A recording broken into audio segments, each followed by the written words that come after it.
संप्रदायाच्या प्राचीन अवधूत परंपरेतील अगदी अलीकडच्या काळातील संत म्हणजे श्री शंकर महाराज.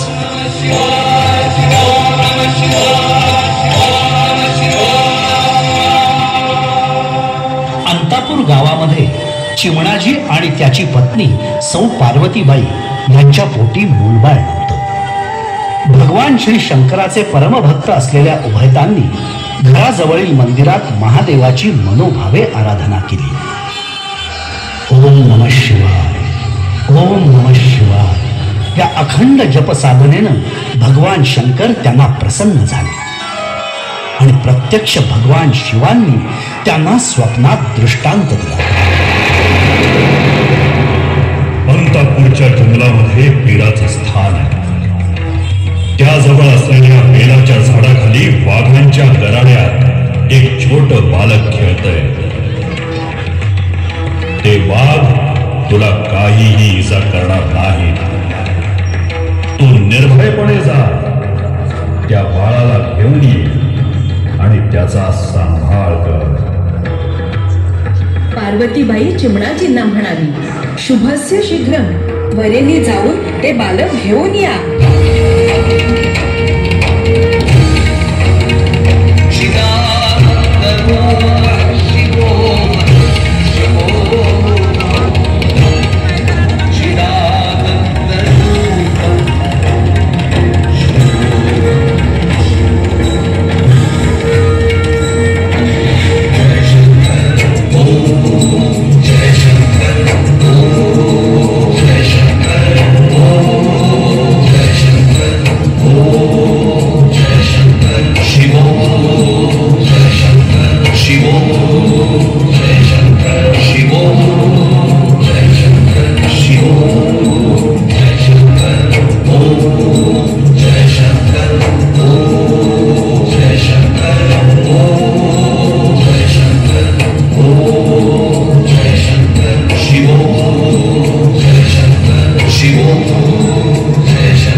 त्या पीराजवळ चिमणाजी गेला.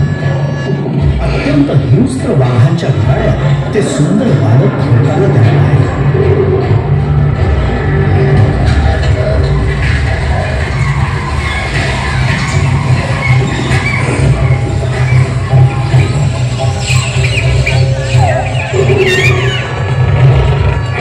भगवान श्री शंकरांना मनोमन नमस्कार करून ते बालक अर्धवट उचललं आणि त्याला घरी आणले.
प्रत्यक्ष भगवान शंकरांचा प्रसाद आणि तोही दुर्गाष्टमी आणि सोमवारी प्राप्त झालेला असल्यामुळे त्यांनी त्या बालकाचं शंकर असं नाव ठेवलं. माता पित्यांनी अत्यंत कोड कौतुकाने त्या बालकाचं संगोपन सुरू केलं.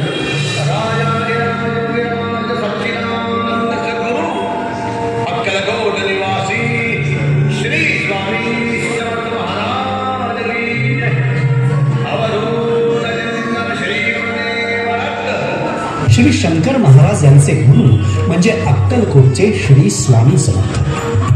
छोटा शंकर खेळत असताना तिथे श्री स्वामी समर्थ प्रकट झाले आणि त्या बाल शंकराला स्पर्श दीक्षा दिली. त्याला आशीर्वाद रूपी आदेश दिला, हिमालयात केदारेश्वर इथे जा आणि स्वतःचा शोध घे आणि पुढील आयुष्य हे समाजाचं दुःख दूर करण्यासाठी कार्यरत ठेव. त्यानंतर केदारेश्वर पासून सुरू झालेली त्यांची भ्रमंती अक्कलकोट, त्र्यंबकेश्वर, नाशिक, भाग्यनगर, तुळजापूर, औदुंबर, श्रीशैल्य अशा सर्व तीर्थक्षेत्रातून झाली.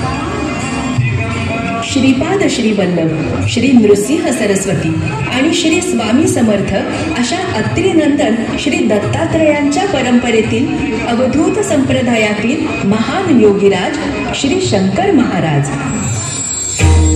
एक दिवस सद्गुरू श्री शंकर महाराज, डॉक्टर धनेश्वर, त्यांचे चिरंजीव आणि अन्य काही सहकारी पाथर्डीजवळ असणाऱ्या एका नाथ संप्रदायाच्या मंदिरात नियमित दर्शनासाठी गेले होते. दर्शन पूर्ण झाल्यानंतर बैलगाडीतून ते परत निघाले असता एके ठिकाणी त्यांची गाडी अडकली. बराच काळ प्रयत्न करून सुद्धा गाडी तिथून पुढे जाईना. शेवटी सद्गुरू श्री शंकर महाराज हे बैलगाडीतून उतरले आणि त्यांनी आपल्या सहकार्यांना सांगितलं की या ठिकाणी तुम्ही खोदा. त्यांनाही काही समजेना की महाराज असं का सांगतायत, पण महाराजांची आज्ञा शिरसावंत मानून त्यांनी त्या जागी खोदकाम करायला सुरुवात केली. आणि काय आश्चर्य, अगदी थोडंच खणलं असता खालून भगवान शंकराची एक पिंड बाहेर आली.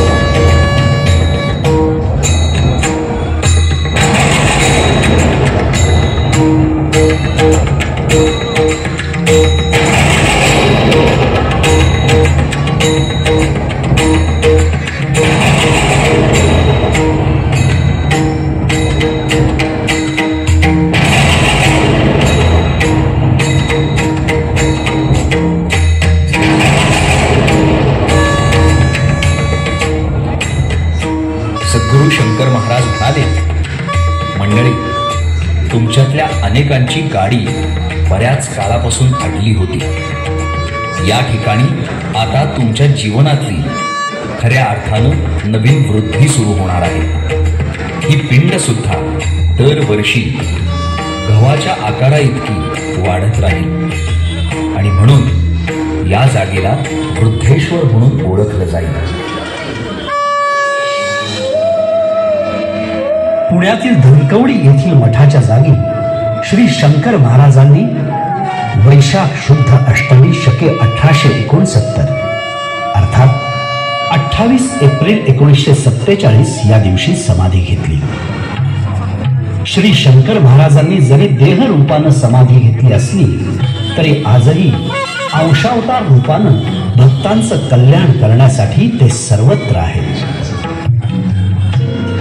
जो मनुष्य श्री शंकर महाराजांच्या वचनांप्रमाणे आपलं जीवन आचरितो आणि श्री शंकर महाराजांना, श्री स्वामी समर्थांना, श्री दत्तात्रयांना श्रद्धापूर्वक अंतःकरणानं आपलं जीवन समर्पित करतो, त्याला आजही श्री शंकर महाराज अंतःकरणपूर्वक हाक मार्गावर दर्शन देतात.